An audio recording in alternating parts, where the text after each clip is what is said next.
Goragraganya gana gocha goloruharam Goranga gudatama gopyada kolpa briksham Gopala gada ratidam yati singha gora govinda deshikavaram satatam namami Uttama adama kichuna bachira jachiya dileka kola Kahe premananda hemona goranga hridaya dariya bola Bhaja goranga kaha goranga laha gorangera namare Jai jana goranga bhaje se hoyamara prana re Hare Krishna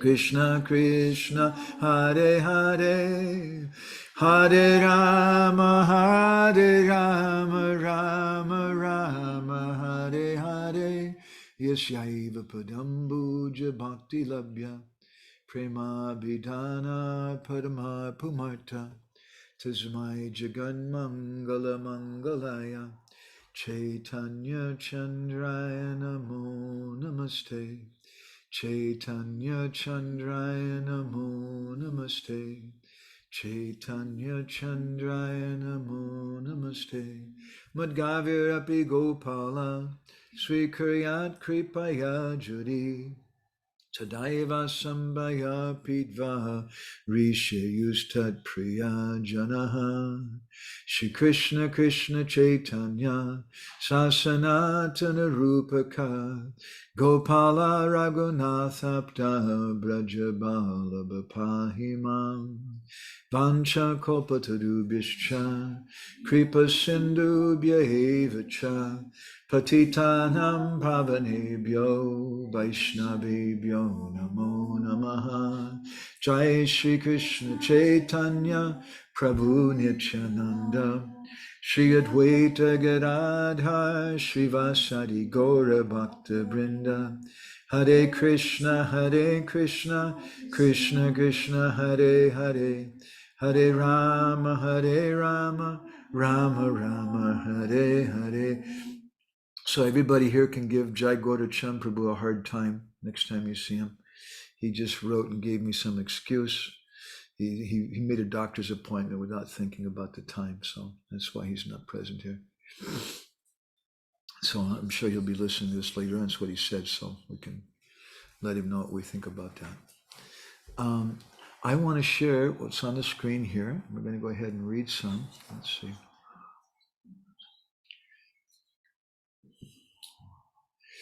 Radhajiv and Gopal, would you like to start reading Cooling Shade? Sure. The bumblebee wanders everywhere, going to various types of flowers. One type of flower is the Ketaki flower. That flower is found in India, but not in the West. The tree on which the Ketaki flower grows, like the rose plant, has thousands of thorns. The Ketaki flower has a nice scent, and a bumblebee that becomes attracted by the scent from the Ketaki flower goes there. But because of the many thorns on the tree, his wings become torn and he feels so much pain and affliction. The bumblebee thinks, where now? Can I get shelter in a place where there is no pain and affliction? Where can I get peace? After wandering hither and thither, at last he comes to the lotus flowers and experiences the cooling, soothing effect there. He takes shelter inside the lotus flower, sucks the sweet honey there, and thus gets nourishment. I want to stop you just for one moment. There's a nice statement in the Puranas. Alirayam nalani dala magyaga kamalini makarana madalasaha vidiva sat paradesham upagataha kutaja pushpa rasambahu manyate. It speaks about the bee who's always looking for madhu, for nectar, and he's residing on the soft petals of a lotus flower, just like we're hearing Guru Maharaj speaking about Sri Guru Carana Padma, the meaning of it, and how that lotus gives so much nourishment for the bumblebee. But now he says now that this poor bumblebee, Vidi Vasat Pradesham Upakagata, that now he's living in a strange country where there's no lotuses. Kuta Pushpa Rasam Bahumanyate, there's no lotuses there. And so he's taking the pollen of a Kutaja flower. Kutaja means it's a kind of flower, a white flower, usually in India, which has no scent. And so he's taking that thing. So in the same way, when a devotee takes shelter in the wrong place, then he suffers. So the beginning thing is Narottam Das Thakur is teaching us that we have to go to Sri Guru. We have to go to that personality who's qualified. Sometimes I tell a story, maybe some of you have heard, that there was once a CNN reporter who was supposed to write a story about some forest fire that was going on. And so he made a phone call to an airport and booked a local airplane, a private airplane, to take him up, and so he could do some filming of the forest fire and write something about it. And so he arrived at the airport a little late, and he was in a big rush, and he knew where the plane was supposed to be and things. So he came out and he saw the plane there, and he jumped into the plane and said, "Okay, take off." And the pilot took off, and he said, "So I want you to go over the forest fire." Now he told him to fly low. And the pilot asked him, "Why do you want me to fly low?" And the CNN reporter told him, he said, "Because I'm doing a photo essay for the news, and I need to be able to get some good pictures." And the pilot turned to him and looked really nervous and confused and said, "You mean you're not the flight instructor?" In other words, he'd gotten on the wrong plane and there was some new student there. He told him, so in a similar way, we have to be careful. And the bee naturally goes to the lotus flower. But if we're in some strange place, which is a place which is not really for us, and in the sense that we're not taking shelter of Krishna, because my Guru Maharaj spoke about this so much, that we get Guru by taking shelter of Krishna and by crying to Krishna to give us Guru. So if we're not doing that, that means we're in a strange place. And who knows what we're going to get, because we're going to just depend on our material senses and our mind to find Guru. And we're not going to get the nourishment that we would get from Sri Guru Carana Padma, from the lotus flower, the lotus feet of Sri Guru. So let me see here. Let's go back again. And Radha Jivan Gopal, why don't you keep reading the next paragraph? Similarly, the Jiva. Oops, let's see. Wrong one. Just give me a second.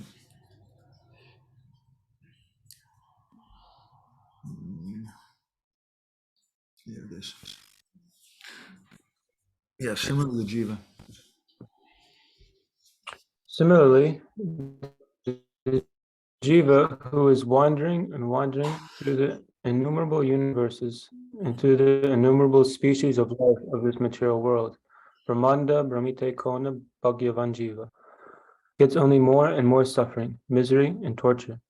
There is no cooling effect in the material world, which is like a blazing forest fire, samsara davana. Nobody starts the forest fire, but automatically, by the rubbing of two pieces of wood, the whole forest is burned, and the animals that live in the forest are burned to ashes. They feel the burning heat, which is very painful. Similarly, the conditioned souls in this material world feel the burning sensation coming from the three tapas, Adhyatmika, Adibhautika, and Adidaivika. After wandering through innumerable universes and innumerable species of life, at last the fortunate soul, Bhagyavan Jiva, comes to the lotus feet of Sri Guru and takes shelter in the cooling shade there. As the bumblebee sucks honey from the lotus flower, similarly the Guru Pada Padma, the lotus feet of Sri Guru, allow the Jiva, who is compared to the bumblebee, to suck the nice honey, whereby he gets real nourishment and also premananda, loving happiness. So there's another nice statement, another Puranic statement too about bees. Bandhanani kalu santi bahuni ma raju krita bandhanam anyat daru bheda nipuno pisat angrir niskriyo bhavati pankaja koshe. The Pankaja is another word for the Padma, for the lotus. And this speaks about the bumblebee and how the bumblebee, although the bumblebee has some strength in his stinger, right? And that stinger is so powerful, maybe it can even go through wood, the verse is describing. But that same bumblebee becomes caught in the embrace of its beloved in the form of the flowers. So in the same way, the disciple becomes bound up by the guru with the affection and love of Gurudev, not just by some institution thing or some material calculation. We should understand that. So let's go on, and maybe Tirthakar Prabhu, maybe you could read. I'll pull it up on the screen again here. Special type of honey. Special type of honey, Padma Madhu. The honey collected from the lotus flower is a special type of honey.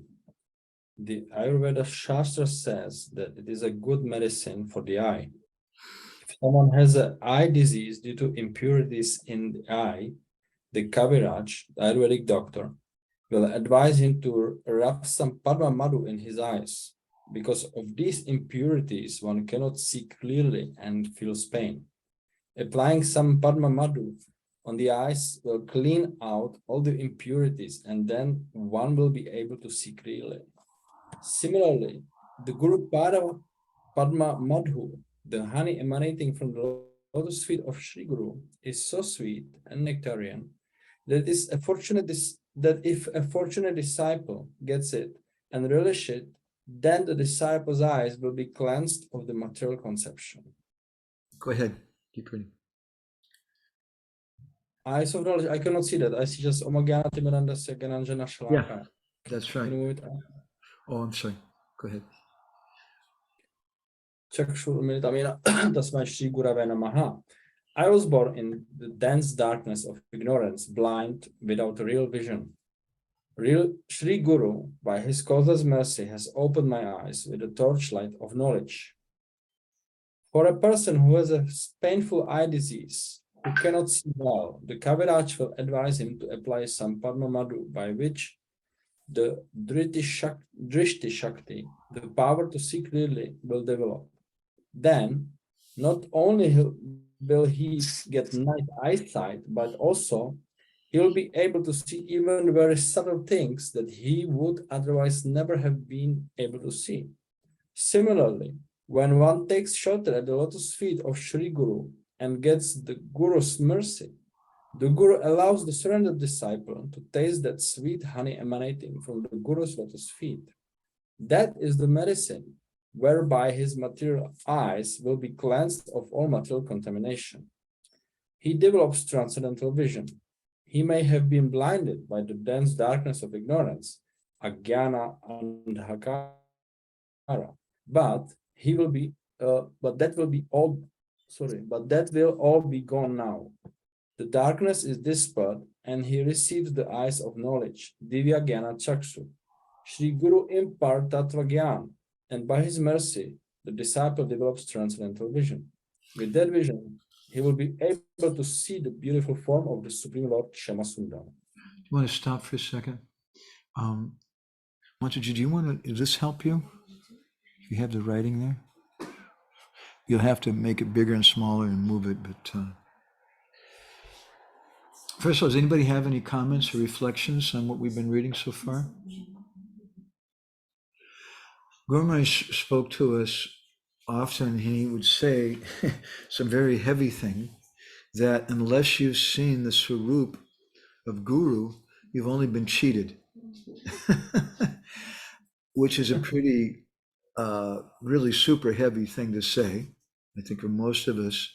And I don't think that in one sense, someone can argue that's not true, but from another perspective, from an absolute perspective, that's what we want. It looks like my camera's gone off. Just give me a minute here. Maybe Prabhuji, why don't you continue reading a little bit, and I'll be right here. Okay, I have one more sentence here from this paragraph. This is the honey or madhu emanating from the lotus feet of Sri Guru. It acts in such a wonderful way. Therefore, the phrase Sri Guru Carana Padma is very significant. The lotus feet of Sri Guru are compared to a lotus. Why is this comparison made and how to explain it?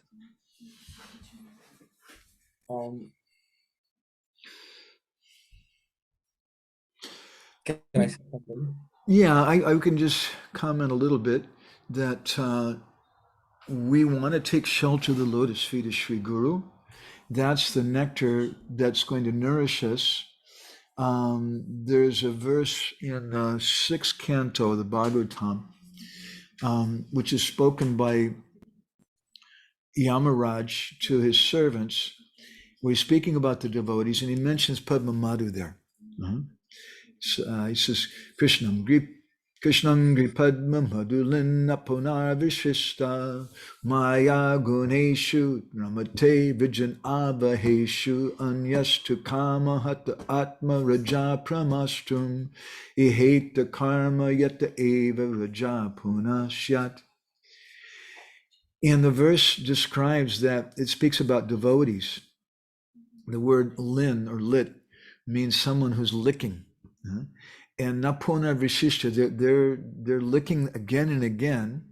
Krishnangri Padma Madhu, the Padma Madhu, the honey from the lotus feet of Krishna. So this is the Padma Madhu that Gurudev is giving also. It's Krishna consciousness. In other words, it's not just that we come to Guru and we say Jai Gurudev, Jai Gurudev, Jai Gurudev, but our connection with Gurudev is that we're doing Krishna bhajan. In Jiva Goswami and Gopal Champu, he describes 6 different spears in the heart, things which cause pain. One is a king who doesn't teach his subjects about Krishna consciousness. Another is a miser who has wealth, but he doesn't use his wealth for Krishna consciousness. Another is a poet who doesn't write about Krishna. And there's a few others, but one is a poet, is a disciple who worships his guru, but doesn't worship Krishna. That's like a spear in the heart. And we can't do bhajan unless we take shelter of Guru first, and we can't do the two of them go together. We can't separate one from the other. Once we've taken shelter of Gurudev, then the way we take shelter is through our Krishna bhajan, and therefore we always cite this thing, Tati Krishna bhaji kori Guru Sevan. And Varnitai Prabhu comments that it's important that the surrendered devotee is allowed to taste that honey. The explanation for that fully surrendered or partly surrendered situation. Well, this is my point, that what does it mean to be surrendered? Some devotees take it that surrender means that I want to glorify my Gurudev, and I've got his t-shirt and I've got his badge, and I jump up and down and I follow Gurudev wherever he's at. But that's not really following Gurudev. Krishnangi Padma Madhu Lin. The following Gurudev, being surrendered to Gurudev, means that I'm doing the Nam Bhajan that Gurudev wants me to do. We can understand it in our own lives. Devotees are always teasing each other. If someone starts giving a Bhagavatam class and we start speaking about the glories of Gornitai Prabhu in the farm in Hungary, you're not going to be very happy with me.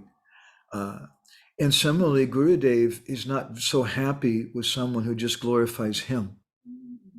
But Gornitai Prabhu, if you're out in the street and you meet someone and you give them a book and they say, well, this is really far out, and what should I do? And you say, well, chant this mantra, Hare Krishna, Krishna Krishna, Hare Hare. Then, and the person does that, you feel so much bliss, so much happiness in your heart at that time. And similarly, Gurudev, that's Gurudev's pleasure. So I hope that's some help for Gornitai. Anybody else have any reflections or anything at this point? Yeah, Tirthakar Prabhu. I have two points. One is that what you just mentioned, because I had in another Sangha, I was asking devotees something about pastimes of Krishna, which are actually described in Krishna book. It was nothing unusual, I would say. And many of them were practitioners around 15 or 20 years, and they didn't know much about those pastimes. So then I asked them if in all these years they are not actually discussing about Krishna. And then they said the argument what you just mentioned, that they said that, but we discuss about devotional service and about Guru Maharaj glory. Yeah, that's a little scary, isn't it? That's what becomes a cult. And we've seen that in the past. And that's not pleasing to Guru. We want to do non-bhajan because that's what pleases Guru. You had something else you said also?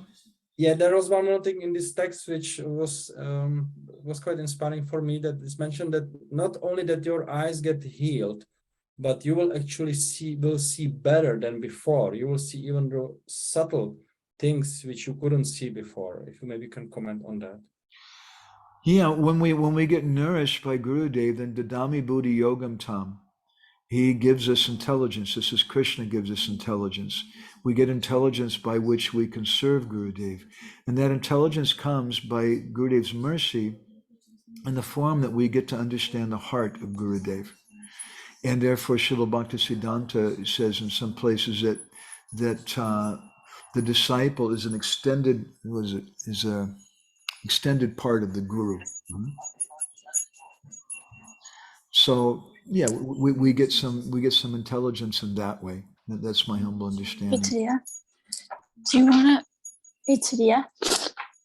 to put these with that? These white ones? Would you like to? Just put these two.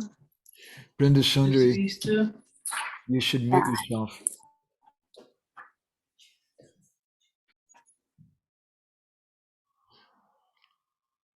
Okay. Tirtha Karpu, you had something else also? Okay. Leela Purushottam Prabhu, you have something? Yes, Hare Krishna. I wanted to ask one thing because I was inspired by that quote, that Puranic quote, that this Madhu, Padma Madhu, is like compared to the affection and mercy of the Guru for disciple, and that's what heals the disciple. And I remember I once had a discussion with elderly devotee here, and we were discussing this point, and I was putting up this point that Guru must have, or the teacher must have affection for the disciple to really be willing to give, and that all the mechanisms work nicely, properly. And his argument was that it's for the lower stages of qualifications of disciples, because a proper disciple doesn't need the affection. He will follow Guru anyway, which sounds like a valid argument in a sense, but my reference to it was Svajatiya Snigdha Sangha. So this word Snigdha literally means like affection.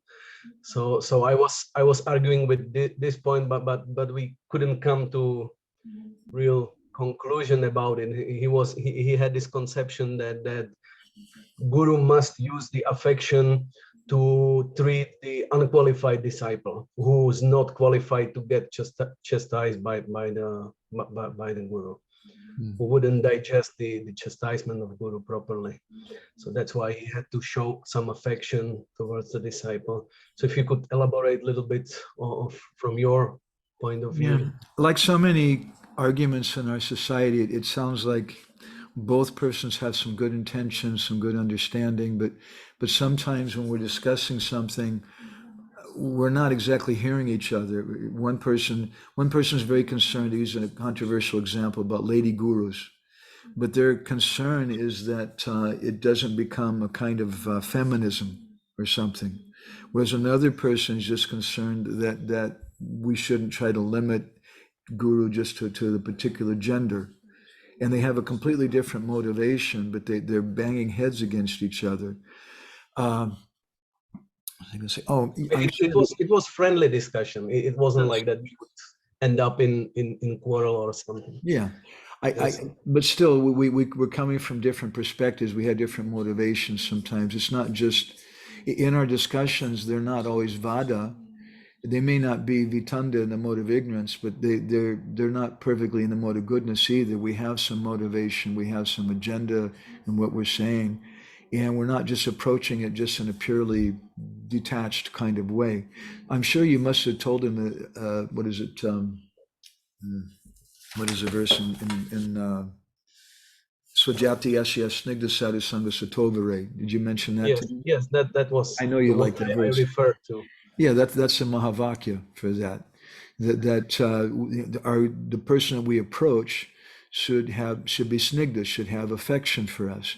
At the same time, I would also appreciate some of the comments from this other devotee in another sense that Bhaktivinoda Thakur, he says there's three types of bahirmukh sishyas, or external disciples, which is something actually I wanted to write about in our disciple book too. And those are the Vishai, or the disciple who's attached to sense gratification, the Guru Giri, someone who wants to be a guru themselves, and the Sneha Silita. And the Sneha Silita is someone who wants affection from Gurudev. And Gurudev, when he sees that person, he's a Narta Yukta Vasta, he has anartas in his heart. His darshan of Gurudev is Bhogya darshan, he's trying to enjoy him. Then Gurudev sees that they need some attention and they pat them on the head and they give them lots of attention. Whereas another disciple, they may completely neglect them and not even talk to them. And another example is given of Mohini Murti, and how Mohini Murti, she was completely ignoring the demigods. And she's just winking and smiling at the demons, and they're getting really excited while this really hot babe, beautiful girl is smiling and winking at me. But meanwhile, behind her back, she's giving all the nectar to the demigods.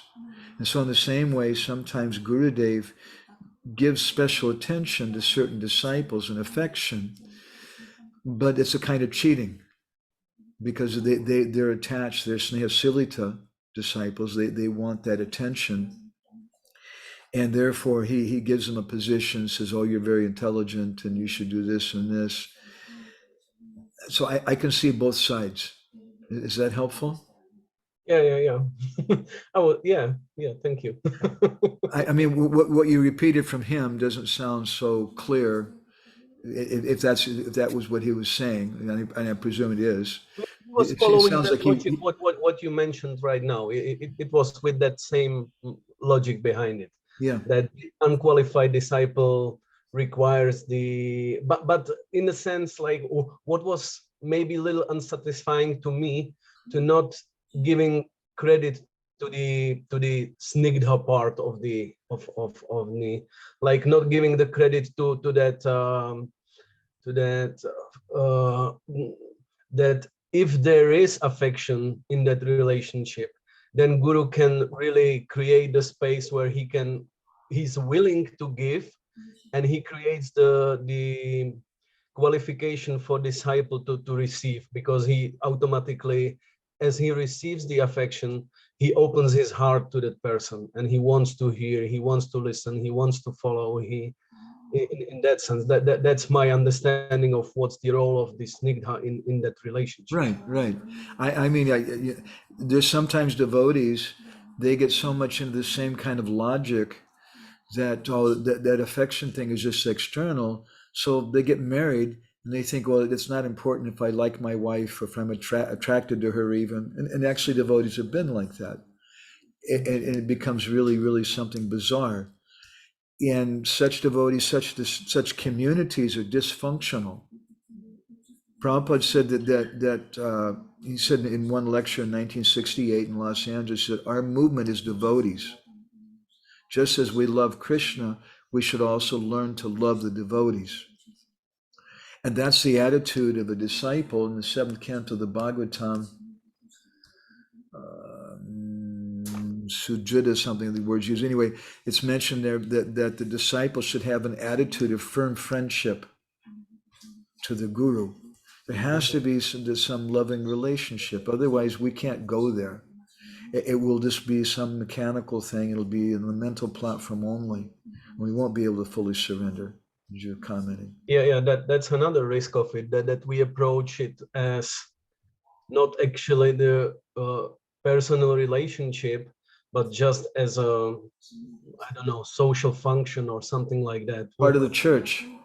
Yeah, It's like in a Christian church, you get baptized and then you're part of everything. So you have a bar mitzvah in the Jewish tradition, and in Krishna consciousness, we get initiated. And some devotees, that's where they're at. And my understanding is that Srila Prabhupada saw that, and he didn't discourage it, although it's not the best attitude, but because they're also getting some benefit. So encourage something like that. Is that good? Thank you so much. Yeah, thank you so much. Gorni Thai Prabhu has a little further question. Let me just look here. He says, can I ask more about this topic, the surrendering state, what conditions make it sure, etc.? Well, I was just listening to a beautiful lecture this morning of my Guru Maharaj, which I posted a link, by the way, in our WhatsApp group. I would really like to make this little lecture into a book. And it got me thinking more about the disciples book that I was working on. And in part of the lecture, he's speaking about bhakti, and he quotes this verse, famous verse from the 7th canto, Shravanam Kirtanam Vishnu Smarana Padasevanam, how Navavidi Bhakti, there's 9 different processes of bhakti. And then he cites the verse right after that, also a famous verse, Iti Pum Sarpita Vishnu Bhaktis Ched Navalakshana. How does Prabhupada translate it? That the devotee offers these things. But another, Guru Maharaj gave a very wonderful explanation of this iti pum sarpita Vishnu, that all these things begin, pum sarpita means to offer, that the devotee is offering them to Gurudev. So at first we offer ourselves to Gurudev, and then we can do this Navavidi Bhakti. And that requires some quality of faith. And that quality of faith comes, ado shraddha tata sadhu. It comes in the beginning when we have some faith in sadhu, and then we begin hearing from him. And then Gurudev says you should do bhajana kriya. And so we start doing bhajan. But at first it's anishita bhajana kriya. It's not very fixed. We're going back and forth. Our mind is going all over the place. But after some time of our heart becoming purified, we develop a stronger level of faith, and we come to the platform of Nishita Bhajana Kriya.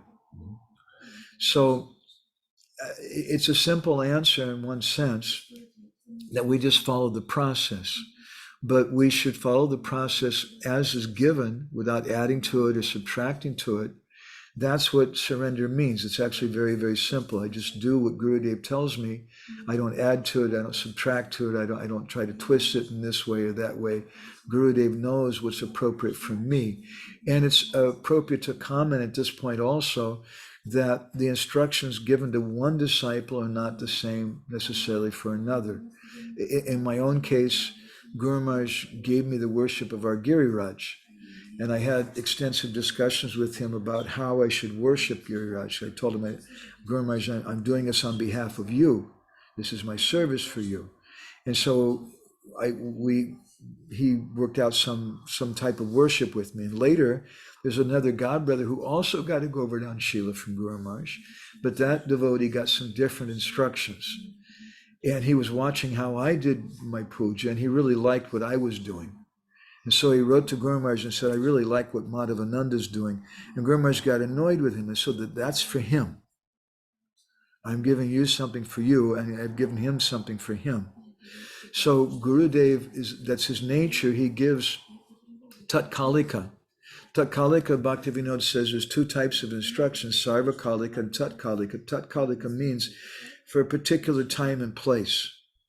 And that's one of the necessities of Guru.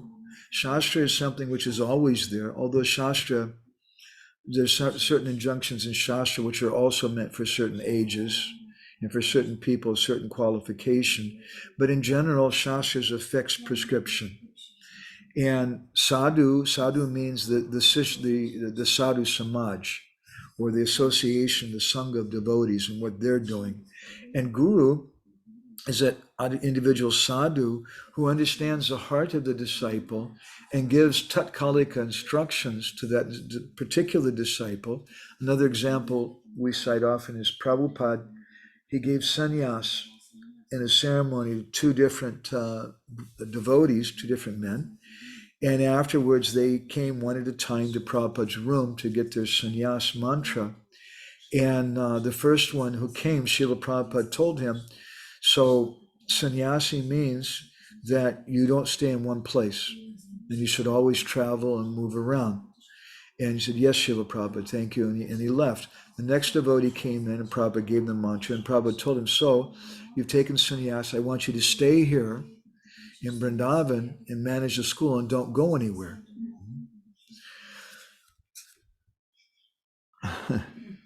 And Gaura Prabhu was commenting, my question is about the strength which is needed to strictly follow the instructions of Guru, which strength is coming only for the love of Guru, I think. So without that love, it's not possible the fully surrendered state. Is that true? Yes, so how do we get that love? In Rupa Goswami's Padyavali, he says, Atagoro Shri Padadvanva Bhaktim, that by chanting the holy name, we get Guru Bhakti.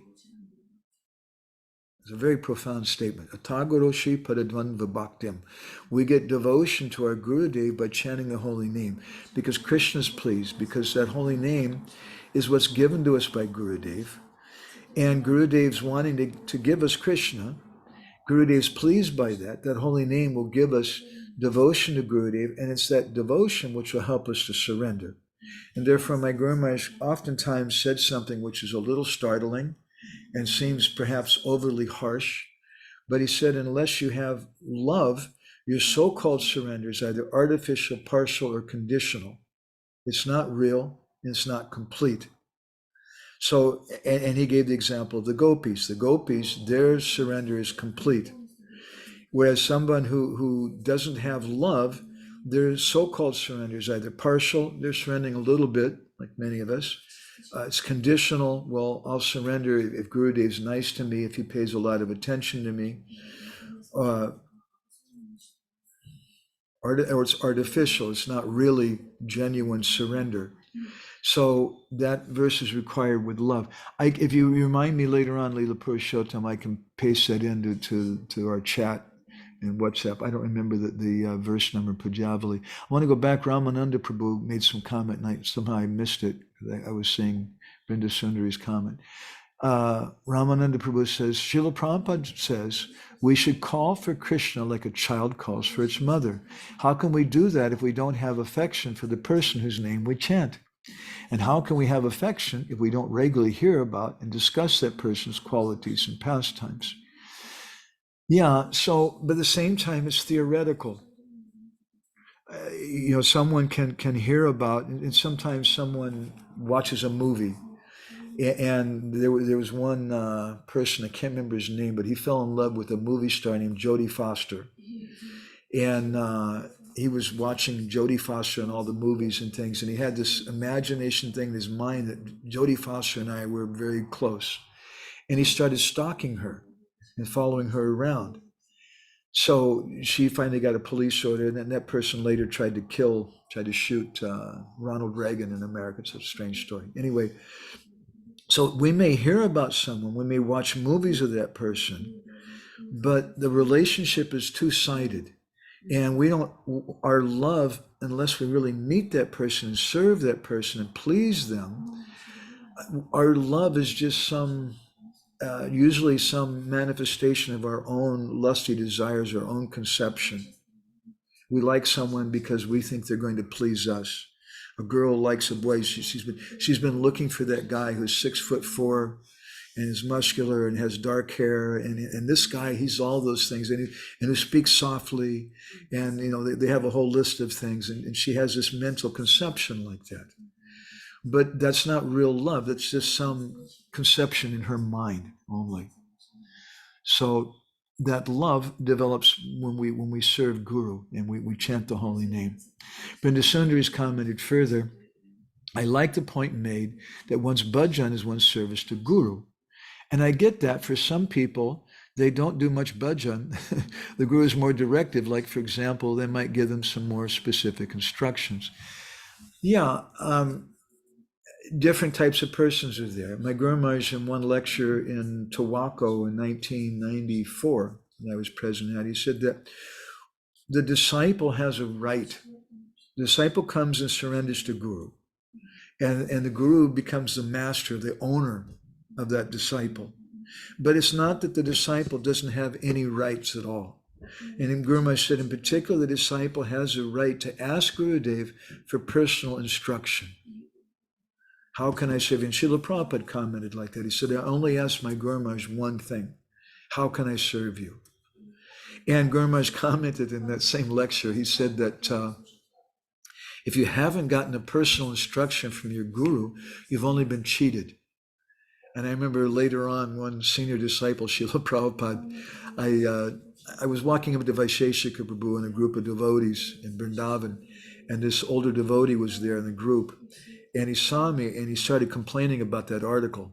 He said, what is this? This is complete nonsense. You've only been cheated if you haven't gotten a personal instruction. And I just said, yeah, he said, I don't accept that. I said, fine. And he said, that doesn't bother you?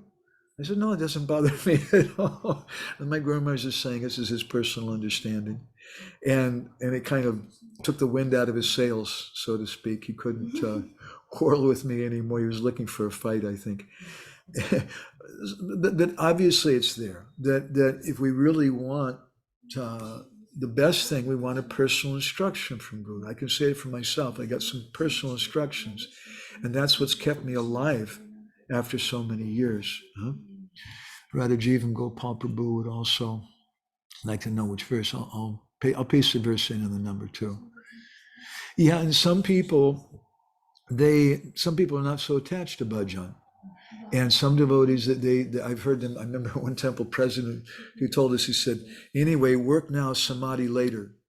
He quoted one thing from Srila Prabhupada, which is quoted from Prabhupada, and that's a fact, work now, samadhi later. But his purport to that was that our main thing is we just work really hard, and then later on we come to a higher platform, and then we can do nam-bhajan and whatever. But we could show in different ways. Srila Prabhupada stressed that we should also do bhajan. But some devotees, very honestly, just don't have a taste for bhajan. And Gurudev sees that. I'll give you another example. I won't say names, but there was one senior devotee who came to Bhubaneswar when Prabhupada was there in 1977. And Prabhupada was starting that project. My Guru Maharaj was there, and Prabhupada called that devotee in, and he said, I want you to stay here and be the temple president. And this devotee really didn't want to stay there.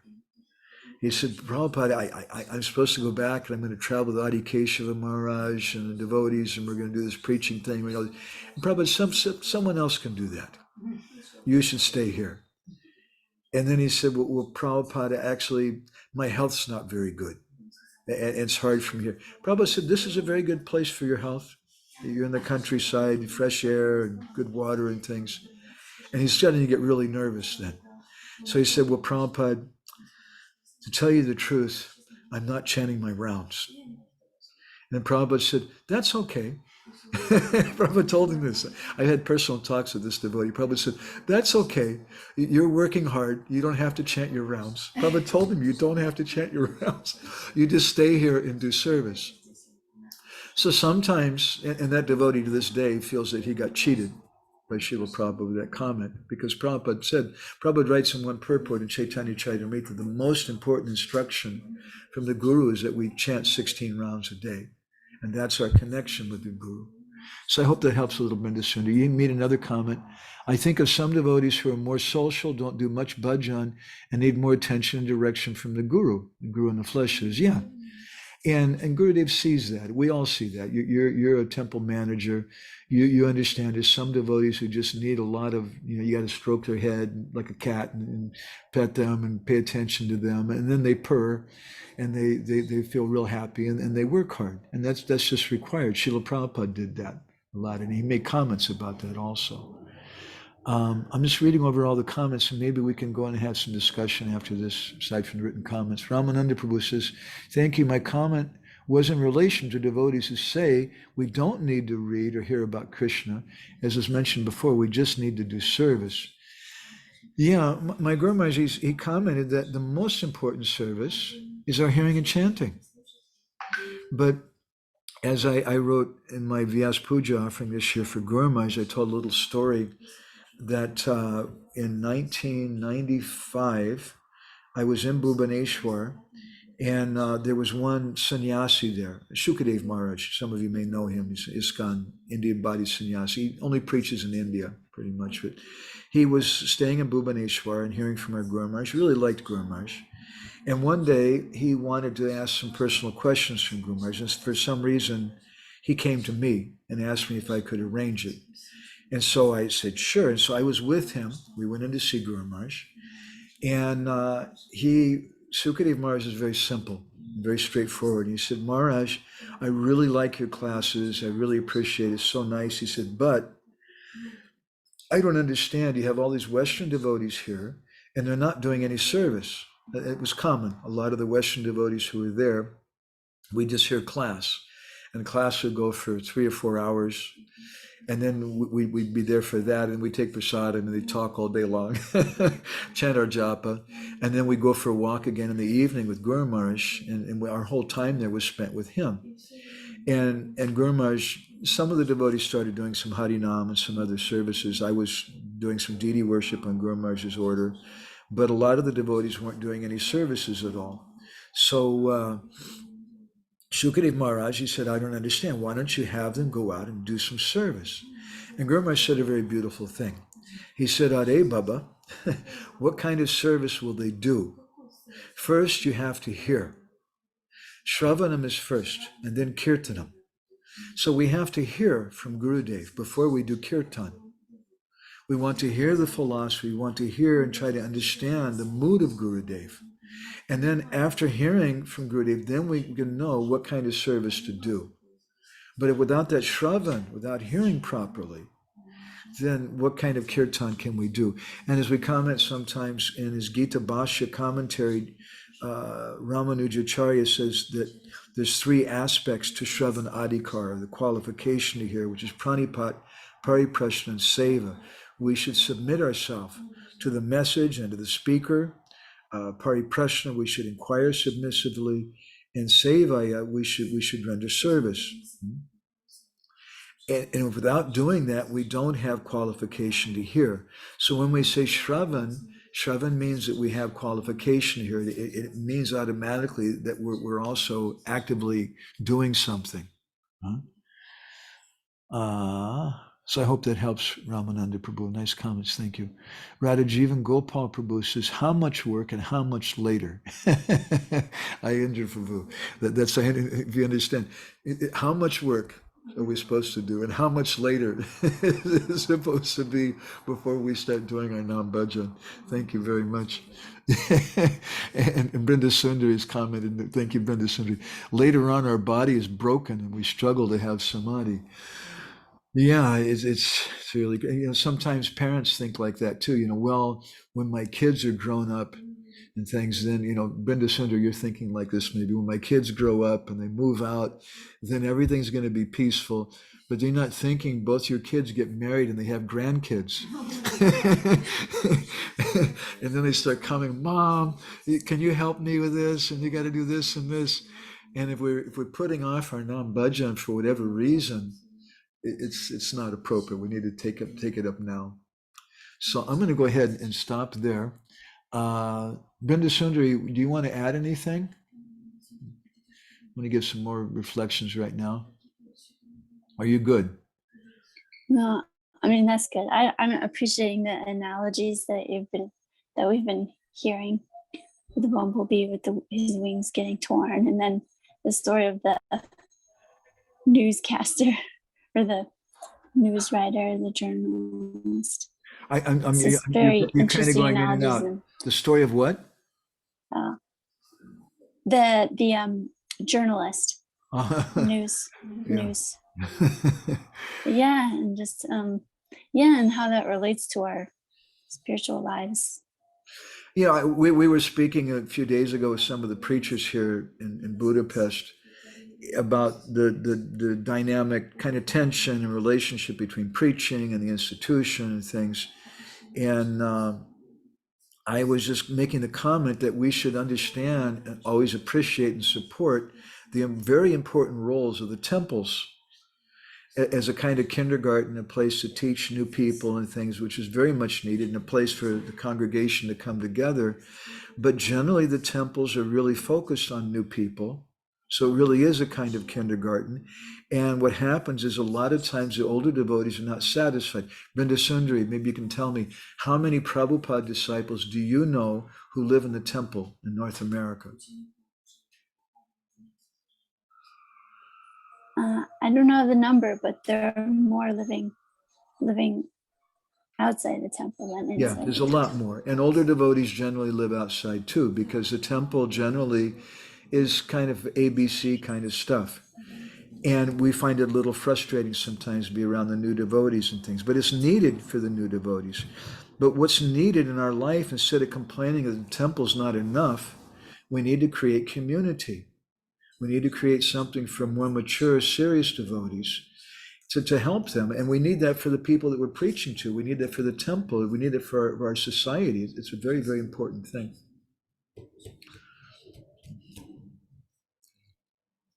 Thank you. Anybody else with anything? Or Brinda Sundari, do you have anything else you want to comment?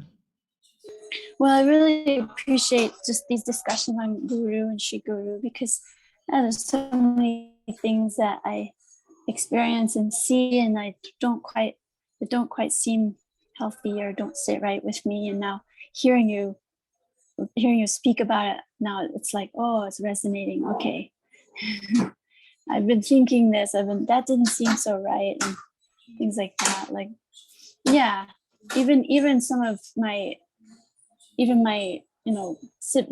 god siblings of my Diksha Guru, they'll even sort of over sentimentalize with me because they believe that I'm not as, because I don't do the same. There's a bit of like expectation that one needs to be very focused on the Diksha Guru, and it doesn't come naturally for me. So, and I don't see it as unhealthy. So it's just interesting how everyone's different ways of being, and then how they might project that on others. When we sometimes devotees, they place all the stress on the Diksha Guru, which in one sense, of course, is not bad. It's good. But if it's not real, if it's not natural, if it's just a kind of fanaticism because intellectually I think I'm supposed to do this, then it's really not so beneficial for the heart. Whereas if we think about it, you've attended some university courses. There may be one of your fellow students who had more of an impact on you than the professor did in the course. That student was just a really brilliant person, and you learned something from that student. You got some siksha, we might say, in our line from that student. Whereas the professor represents your formal teacher, maybe he's like a Diksha Guru. But the student is someone you never forget, and maybe that professor, you've long forgotten his name, and his classes weren't so relevant for you. So in the same way, my Guru Maharaj commented once when someone asked him who is more important, the Diksha Guru or the Siksha Guru, he gave such a beautiful answer. He said, whoever occupies your heart. That's the perfect answer. And the Siksha Guru may be more prominent than the Diksha Guru.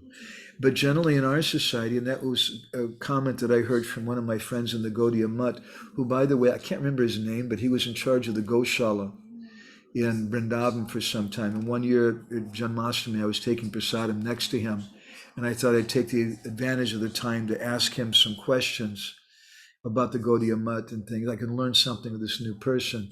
And I asked him what it was that he likes about the Gaudiya Mutt, and what does he like about ISKCON? What's good about each one, what's bad? And he liked the question. And he said that what I like about the Gaudiya Mutt is that they give respect to both the Siksha and the Diksha Gurus. And they may give more respect to the Siksha Guru than the Diksha Guru.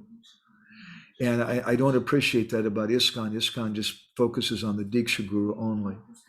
And then he said what he likes about ISKCON better than the Gaudiya Mutt, at least his mutt, was Srila Prabhupada's stress on 16 rounds in a morning program, which is not there in a lot of the mutts. And he said here, it's so much better for your spiritual life. That was his comments. Okay. Ramananda, thank you, Brenda Sundari. Hare Krishna. Ramananda Prabhu, do you want to share something? Hey, there you are. We can see you now. Right. Hare Krishna, Prabhu. Thank you so much. So let me just introduce. For those of you who don't know my friend Ramananda, I gave a quick introduction before, but he's been living in Scotland for a long time. He's a senior devotee there, and he's married to Janavapri, who's a wonderful devotee, and they're very out of the box thinkers and just wonderful devotees. Anyway, Hare Krishna, Ramananda Prabhu. It's the first time no pressure. No pressure there. Then. It was just a reflection on when you were saying just a few minutes ago that devotees, they go through the temple situation. It is like a kindergarten. They get really good training, but then they sort of reach a point, and I've seen this happen so many times, that they reach a point where they're beyond the training that the temple can offer, but they don't know what to do then. They know they want something more. They know they want to go higher. They know they want to go deeper, but because the facility is not offered, the education, the knowledge isn't offered, the association doesn't really exist within that situation, it's like they sort of reach a point where they start to switch off because they're not able to go deeper, and because what's offered to them in that situation doesn't really nourish them. Then unless they sort of step out of that situation completely and become a little more independent, so they are able to go deeper on their own, then devotees sometimes they kind of start to shut down, and they stop thinking, and they just get on with the service, they get on with the work, but they don't really know what they're supposed to be doing with themselves. So it's maybe a little negative reflection, but it's an honest reflection. Yeah, and I see sometimes managers who become a little mechanical. They have a good template. They have a good system for making devotees, a good system for nourishing new devotees. They have a good system for all that. But then when somebody gets a little older and they're not satisfied, they want something more, then sometimes such managers demonize them. Say, why are you should just be humble and just be simple. This works. This is Prabhupada's formula. Why do you want something different? And then the devotee feels hurt because they just simply want to hear Krishna book and Chaitanya Charitamrita and something a little more. And so we end up driving them away. By the way, Ramananda Prabhu, I've been repeating something from our conversation we had the other day at the farm.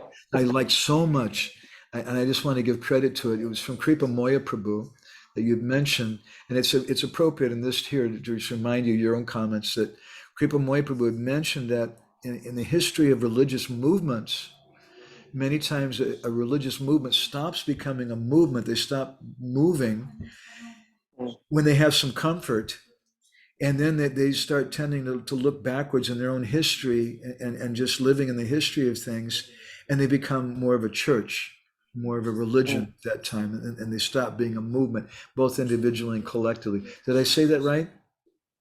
Yeah, the way I sort of remember it and understanding is that he says devotees become so attached to the formative years of a movement.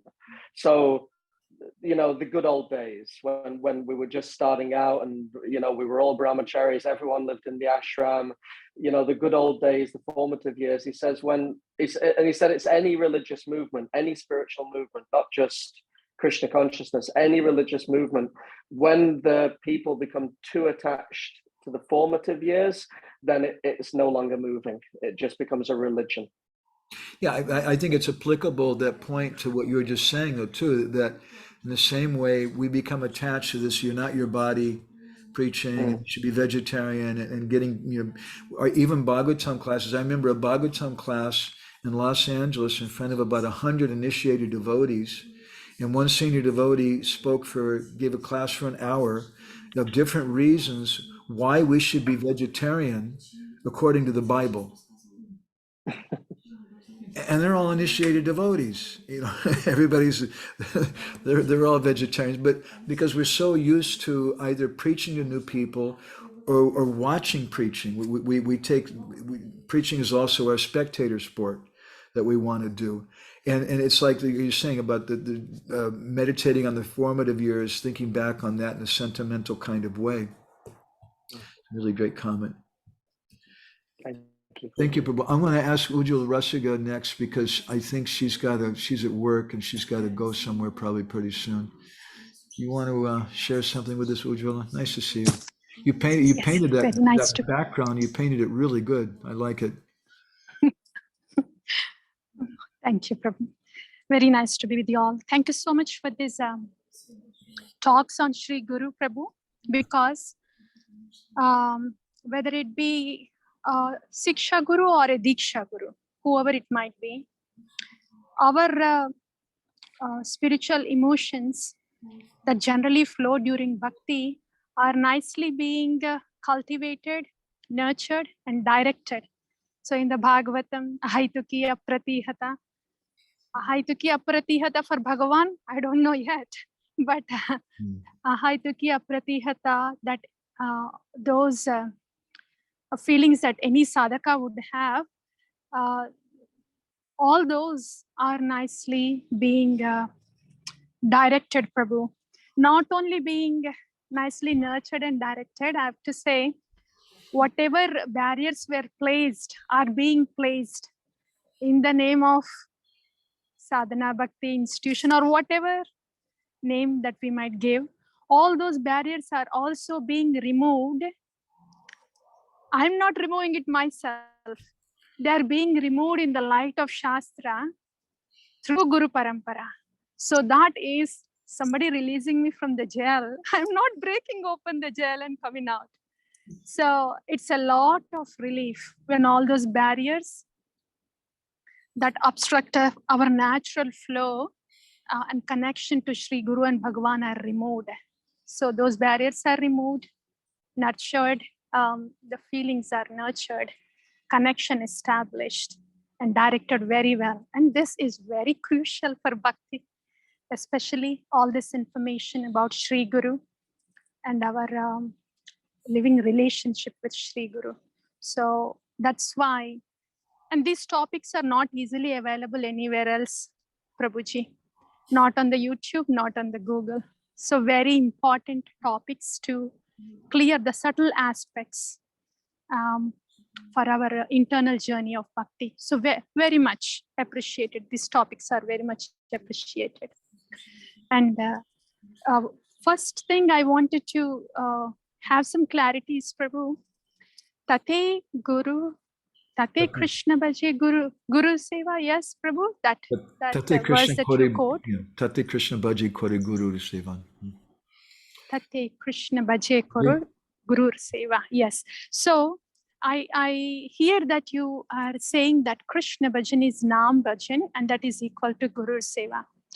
Very, very well taken, and it does really mean it is in very much line with what Gauranga Mahaprabhu has brought to us. My question is, Prabhu, according to what Gaudiya Math, some of the gurus in Gaudiya Math follow, and according to what Srila Prabhupada might have done with few of his disciples, can this Krishna Bhajan mean loving devotional service, just implementing the instruction given by Sri Guru? Yes, it is Nam Bhajan, but can it be a service, an exclusive devoted service under the instruction of Sri Guru? Can that be Guru Seva and equal to? Yeah, like Vapu Seva, serving the body of the Guru.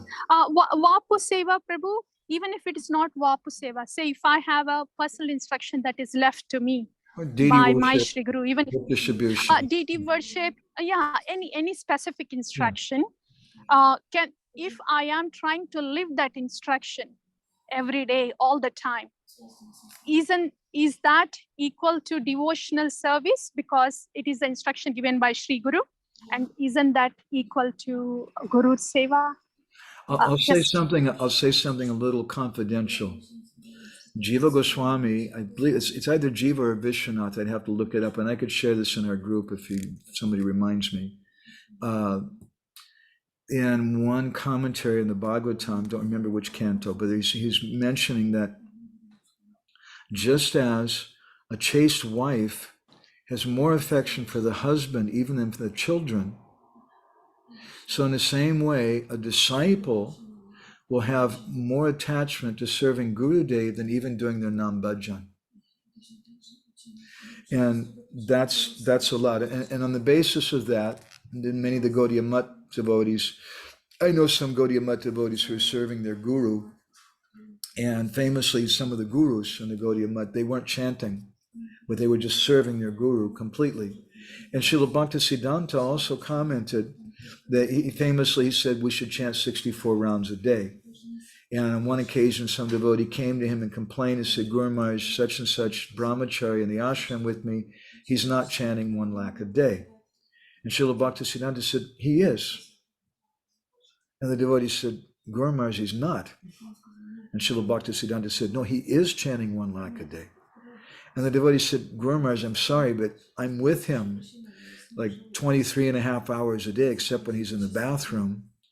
And he's not chanting 1 lakh a day. And Srila Bhaktisiddhanta said, you don't see him chanting 1 lakh, but I do.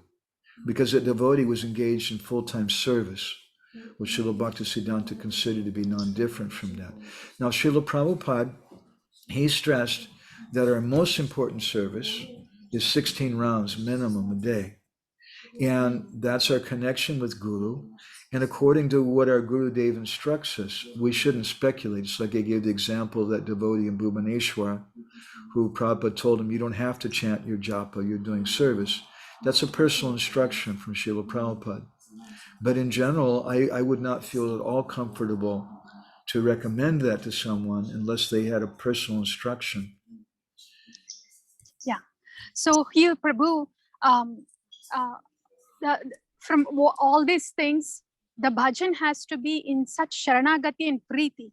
So when somebody is advanced to such a stage of doing nam bhajan or seva bhajan, whatever, to that degree of sharanagati and preeti to Sri Guru, then to them maybe the Krishna bhajan and seva, everything may be the same. But for the sadhakas who haven't gone to that stage yet, then it's not necessarily the same, and that's why not necessarily recommended in a sadhana Gurudev will stage. give certain instructions for certain people. Some people he may see that they can't chant. So you say, well, okay, you brought a roll of toilet paper to the temple. That's a service. Famously, you do this thing. And the word bhajan in that verse is not the way we use the word bhajan in ISKCON, that you sit down with a harmonium and you sing or something. But Tate Krishna Bhaje Kori, Bhaje means just to worship Krishna. And that may be through deity worship, that may be through book distribution, that may be through temple management, that may be in so many different ways. It may be Nam Bhajan.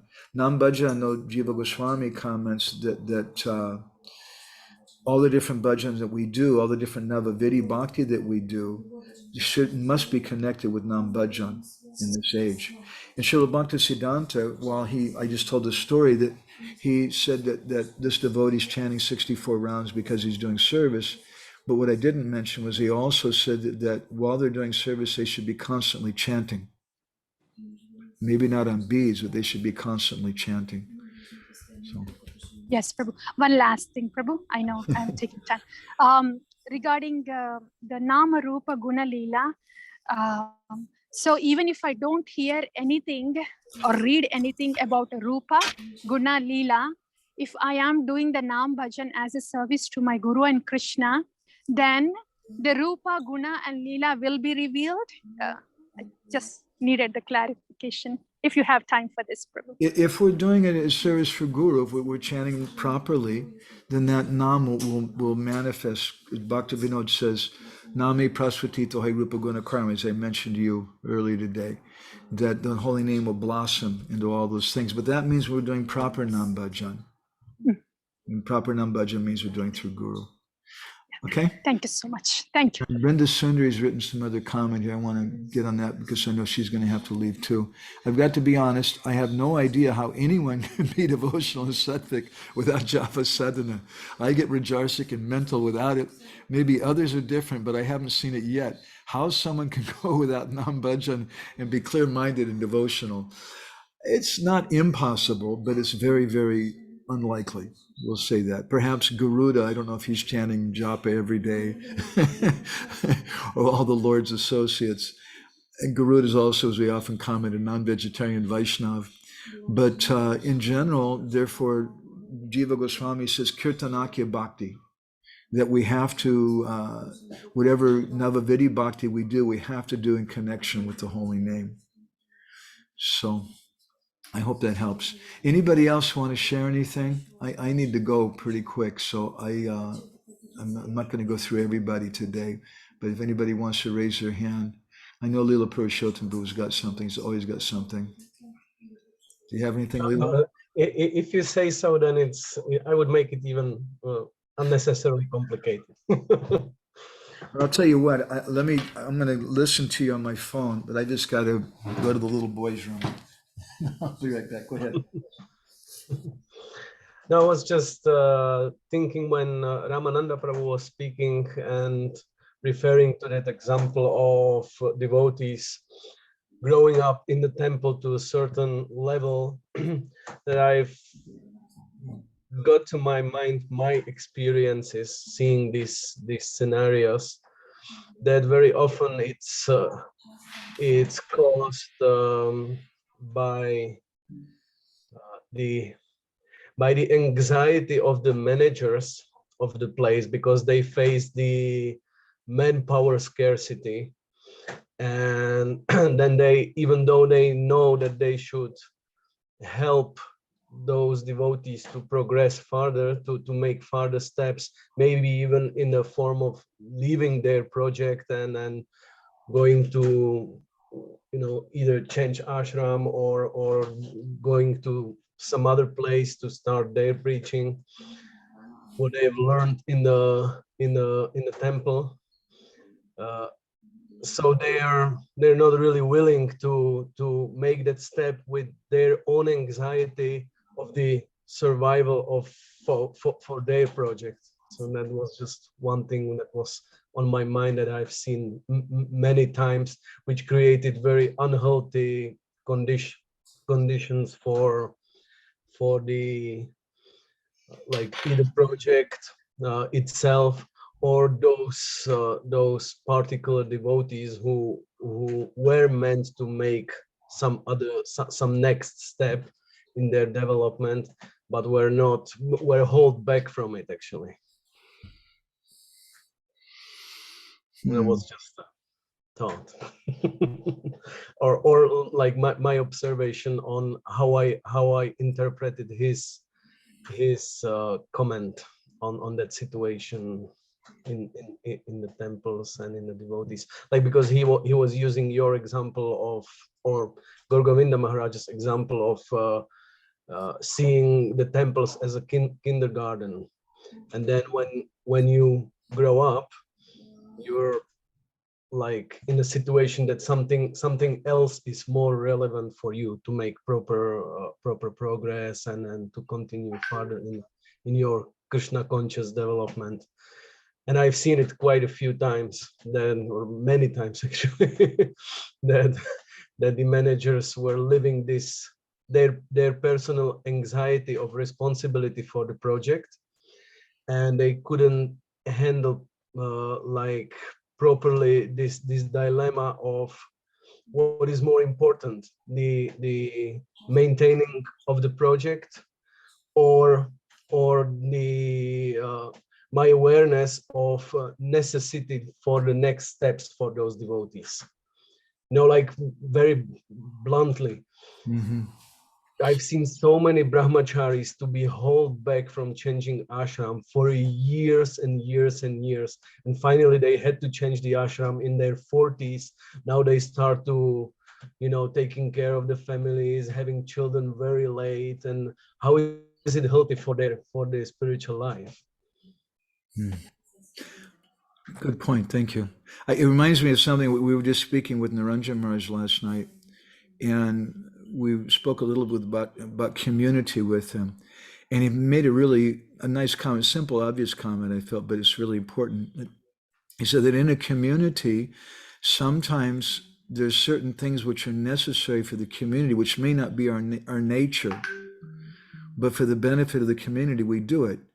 In our marriage relationships or our friendships, we find the same thing. And maybe something which is really not my nature, but it's really needed in my marriage, that I go out and make money, or that I pay the bills, or I do this thing or that thing.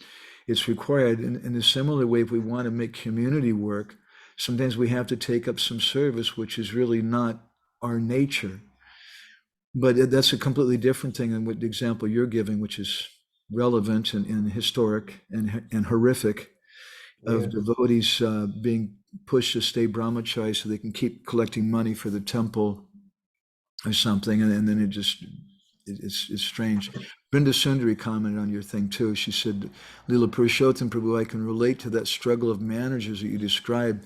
If there were an abundance of eager and willing devotees to do seva, it's easier to let people move on to the next growth chapter. That was Naranjan Maharaj's comment also. He said, if you have a community which is very big, and there's a lot of devotees, and it's nicely organized, then it's easier to engage devotees according to their need. But when there's only a few devotees, then somebody's got to wash the dishes. It may not be our nature. Somebody's got to cook. Somebody's got to do this or that, and it was just required. Otherwise, the community can't go on. I perfectly relate to Vrinda Sundari's comment that that's why I would never never willingly step into the position of manager, because you really live the dilemma, like the anxiety for the project and simultaneously anxiety for the proper development of the devotees. But then then the decision, it's up to you. You have to make it, and that's difficult part. I mean, it's easy to philosophize about it, but they are those who has to make the decision. But you're a manager already. You're a married man. You take care of children. You take care of plants. You take care of a few animals and things around. And you're also a manager. I think what you're referring to is very difficult to manage a temple which is focused on training new people. It's a really difficult thing. No? Brenda Sundari goes on, she says, even my kids ask me why people only stay a couple of years in the ashram. They get attached. Yeah. Tirthaka Prabhu comments, Radhanath Maharaj said that Kanishta will sacrifice people and relationships for the sake of the project and money, while the Madhyam will sacrifice money and projects for the sake of people and relationships. That's a great comment. Okay. They didn't want to go so blunt. He's quoting Radhanath Maharaj, so it's all right. But Radhanath Maharaj can And just one little question more, because I always love that this whole analogy of bumblebee afflicted by the ketaki flower and this in the worship of Sri Guru. My question is there any source of it, or just Maharaj came up with it and I haven't found any source about this. I've searched.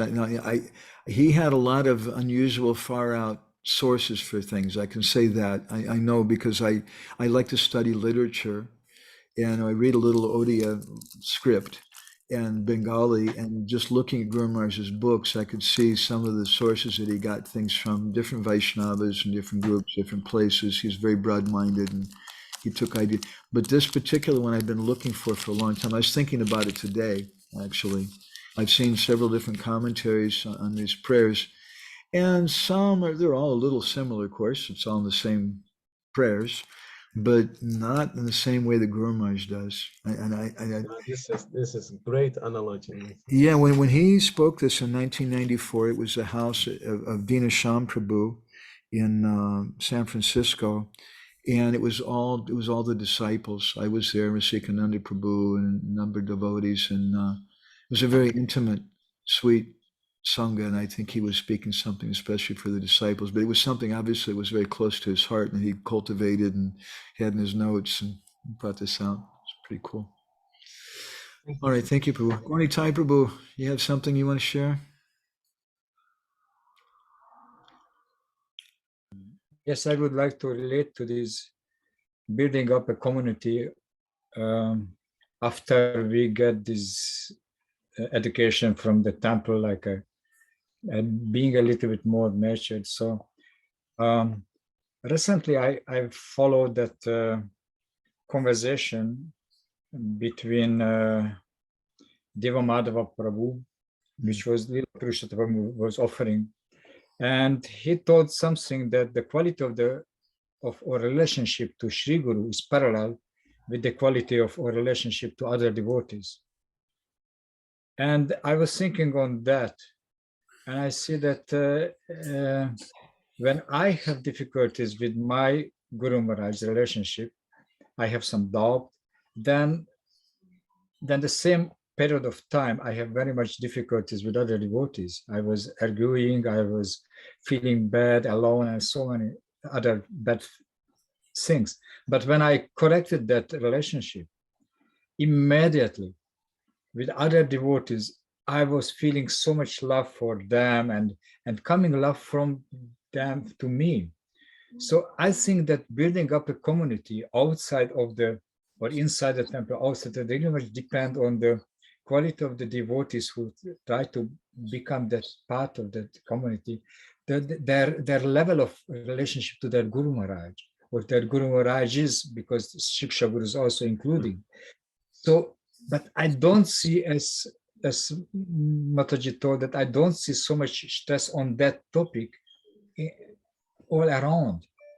We don't hear classes about that, how to improve your relationship. You are giving very nice classes about that. That's really, really nectar, but I don't see other devotees get that nourishment. And it's very important. It's a key factor. So maybe we need some improvement in that field. So part of the danger of communities and societies is we start identifying ourselves as Hungarian, as American, as ISKCON, as a disciple of this Guru Maharaj and this, and we limit ourselves in that way because sometimes in that society there are certain conceptions which we may not agree with or may not feel so satisfying for us. In our ISKCON society, historically, after the zonal acharya time, a lot of the gurus fell down. And the pendulum was like on this side with the zonal acharyas, and then it went completely the other side. And now, as Lila Purushottam Prabhu was commenting the other day, some devotees, they say things like, well, it's not really important if your guru is qualified or not. It doesn't really matter if you have much of a relationship with him or not. But what's important is Srila Prabhupada, and which is not our philosophy. And is actually, I to be really blunt, I think is a kind of violence spiritually. It hurts devotees' hearts because they have to be inspired. They have to see how Krishna has come to me as Guru. And if they don't have that personal inspiration, then it just becomes something like a church. It becomes something mechanical. Thank you, Prabhu. Anybody else with any reflections, any you really want to share? Radhajiv and Gopal or Tirtharaj, Tirthakar Prabhu? I had a question. Krishna Kun has something. Why don't you come in? Okay, just... Recently I heard Anandavardhan Maharaj quoting in Russian. So it's my translation from Russian, and probably his study might have been in Russian also. That he quoted Bhaktivinoda Thakur. As I understood, it was from Bhakti Tattva Vivek, but if I'm looking for this quote, and the quote is from Bhaktivinoda Thakur, it's about how if one always puts off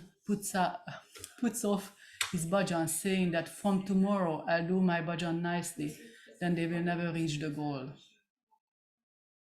It's a whopper quote for what you spoke about at the end of your katha. And if anybody knows where this is from, I would really like to find a reference. The simple thing. I'm saying this more for myself than anybody else, but I would really like to know the reference for it if somebody has it, dear Vaishnavas. It doesn't ring a bell with me, but it's a really great quote. Yeah, Binda Sundari agrees with you. She'd also like to know where that is also. You know, being a parent and being a temple manager is very similar. We're also speaking this recently. One of the natures of parents is that sometimes they don't want their children to grow up. They're afraid. They don't want the girl to have a boyfriend. They don't want the children to leave home, get their own job. They're afraid. They don't want them to be independent thinkers. They just want everybody all their children to be like them. And sometimes we do the same thing with devotees that we preach to. In the same way that a parent loves the children, we have love and affection for new devotees. But sometimes we want them to stay young. And we don't want them to grow up. We don't want them to become mature. But Srila Prabhupada, he wrote in that famous site of the Kurandar that the Krishna conscious movement is meant for training people to be independent thinkers. We want people to grow up. That's a proper manager. Okay. Gaura Prabhu, it's probably in the middle of the night and you're laying in bed with your kids. If you have anything, or anybody else has any comments or anything, it's like Brother Bonita's here too. Something in Russian. I can't read. If I don't want to catch your time, Guruji. No, that's okay. We've been missing your association and your comments. Leela Purushottam Prabhu, I think he was thinking to not even take part anymore because you weren't coming. Oh, so next time I will not miss it just because of Leela Purushottama. Yeah, you make him happy. I will feel a special debt to him. What I want to say, I'm talking from my phone and I'm not exactly home yet. What I want to say, it's, look, I didn't hear the katha today. I just enter when it's started to be, paraspara, when the discussion started. But my general mood now, it's not exactly in this sweetness, because I'm very deep in this war. And for me, Krishna consciousness, it's an Kurukshetra war now. And, this is more natural for me to see things. And I'm enjoying from all these sweet things and Madhurya Bhav, like from, I'm looking this from kind of distance, like on a pink pony tail, tale about pink pony. But about community, what I wanted to add, I just wondering for last time, because, my appreciation of Hridayananda Goswami Maharaj. And some few points I'm absolutely, completely agree with him about that we can try to give some beginning, some basic education, spiritual education to the new coming people, but with no one in the society actually think and care about where and how those people gonna be a part of huge, human society. Because we are a part of human society, we need to find our place there. We cannot all the time put these borders between this is us and this is them. And also to add to this is that how can we planning to begin or make meditated on our love for Krishna, our love for devotees, our love for Guru, if we don't love or don't feel,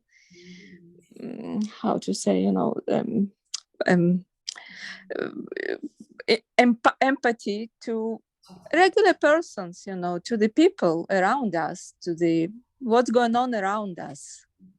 So I think it's kind of less, not enough responsibility. We are not responsible enough for this is the part of our spiritual actual activity. They become a part of society, and from this position, to show that you are not exactly like them, but you are like them, because you are completely active, like part of the society, whatever job you do. But still to be a kind of example, but quiet, without pushing, so this is the very important thing that pitifully our movement not dealing with. That's what I want to say. Thank you. Nice, thank you. Yeah, Bhaktivinoda Thakur, we printed something in our Bindu magazine not so long back, a translation that we put together from, oh gosh, it's not a real common book of Bhaktivinoda. I can't remember the name of it. It's not Bhakti Tattva Vivek, anyway, where he's speaking about how we should also have love for living entities. And we shouldn't think that we're so much beyond them or something. And it's a kind of envy if we can't respect the common living entities. It's a really bad thing. So yeah, it's a fact. Of course, as devotees, we consider that real love comes when we practice Krishna consciousness, because then it's love on the, oops, there we go. Sound should be better now. The real love means that it's on the platform of the spirit soul. Otherwise, we may love someone because of their nationality, but then they may change their nationality, or they just may be a nasty person. That love is a shallow kind of thing. But we have to live in society. And Bhaktivinoda Thakur spoke about that very wonderfully. Not that we should leave our work or not have work, but we should be Krishna conscious and have our work. And that's my thought on that, Brajabanita. Thank you. I hope you come and take part more. Everybody always likes your comments, not just Lila Purushottam, but myself also. I hope too, but please let me know how you're moving around Europe, because maybe I will catch you somewhere. Okay, it looks like we'll probably be here in Hungary for the whole month of Kartik. And then? And after that, we're not really sure. Maybe Hungary, maybe Lithuania. We're not really sure. We have a few different options. Sounds good. Lithuania, it sounds good. Lithuania sounds really terribly cold in the month of January. And that I can. Yeah, that's true. I even don't have a dress like you, Okay, thank you. Ramananda Prabhu, do you want to add something? Yeah, it was just to really appreciate the last comment that was made, and it reminded me of when we sort of entered into lockdown in March of 2020. I started doing some online sanghas like this to try and sort of because the temple where I'm sort of spend most of my time was completely locked and no one could go there. And so in order that they could have some association, then I started doing some online sanghas just to sort of keep people in touch. And I just have my own way of doing things, like we all have our own way of doing things. And I just try to be down to earth. I try to be just honest about where I'm at. I try not to create an air about myself, which is not honest. And I started getting more and more comments from the people that were coming to the sanghas who had been sort of visiting the temple for a long time, very wonderful devotees and very committed devotees, but they never felt before that they could sort of relate to the devotees. They always felt that the devotees in the so-called, I mean, we spoke about this the other day, this sort of quote unquote temple devotees phenomenon, and they always felt that they couldn't be a devotee because they couldn't live up to the sort of what they saw as being the devotees who were living in the temple. And I just tried to present a very down-to-earth and honest presentation of Krishna consciousness just based on who I am, and I'm nothing special. I'm no one special. It's just, you know, I'll sometimes watch a movie with my kids, and I would even use those examples. I would say things like, I was watching this with my kid, and this came up, and it reminded me like my and they said for the first time, for some of them, it was the first time in maybe 10, 15, 20 years that they actually felt, now I think I can actually do this. So it just, the lady, I'm sorry, I don't know everyone's name yet, but she was just speaking then, and just this point about relating to people in the world and being relatable to people in the world is so important. If we really do want, you know, Krishna consciousness to spread all around the world, then we have to relate to people, and we have to be relatable to people. So it was just a thought that came to my mind. What a great comment. Thank you, Prabhu. Yeah, and it also is required that we have intimate sanghas. I mean, with some things, you know, we may have difficulties with, we may speak to some senior devotee, we may comment, whereas in some other sanghas with some new people, some new bhaktas, maybe in the bhakta program, some devotees may not appreciate us speaking about watching a movie or something like that, because then they're going to think, well, we all want to go and watch all the movies too or something. Sometimes we can't be so straightforward in amongst the neophytes, but therefore we need to be with devotees that we trust and we feel comfortable with. It's really, really important that we can speak frankly. Otherwise, devotees, so much of the time, we're just being artificial and false. Brenda Sundari's commented, I appreciate when devotees acknowledge their humanness and are amiable and relatable. We're all having a human experiences after all. Dear Prabhuji, I must go now. Thank you for your association. Thank you, Brenda Sundari. Hare Krishna. And thank you, Ramananda Prabhu and others. I really appreciate that. Anybody else with any last thing? Somebody's burning up and they want to share? I have another class we're going to give tonight. We're going to speak tonight about, what was the topic I was thinking about? How, God doesn't belong to religion. It's for some new people. It's a preaching program for some new persons, and they asked me to speak something about religion and like that. So we'll say a few things about Putin and some of that. Will it be live streamed? I don't know. I'll find out, and I'll let you know. I think there's a good chance they're going to do something like that. They're real high-tech guys there. I'm going to be showing a movie, by the way. A Monday movie, which is 2 minutes long. Some of you may be familiar with it. If those of you who like American folk music and hippie music, it's by Rod Seeger. It's called Ticky Tacky Houses, or Little Boxes. Radhajivan Gopal may know that one. It's a good song. Anyway, so we'll let you guys go. Thank you all very much. Srila Prabhupada ki, Samaveda Bhakta Binda ki, Go Prema Nandi Hari Hari Bol, Vancha Kalpadarubhischa, Kripa Sindhu Bhyevacha, Patitanam Pavanebhyo, Vaishnavebhyo, Namo Namaha, Nanda Kori Vaishnava Binda ki Jai.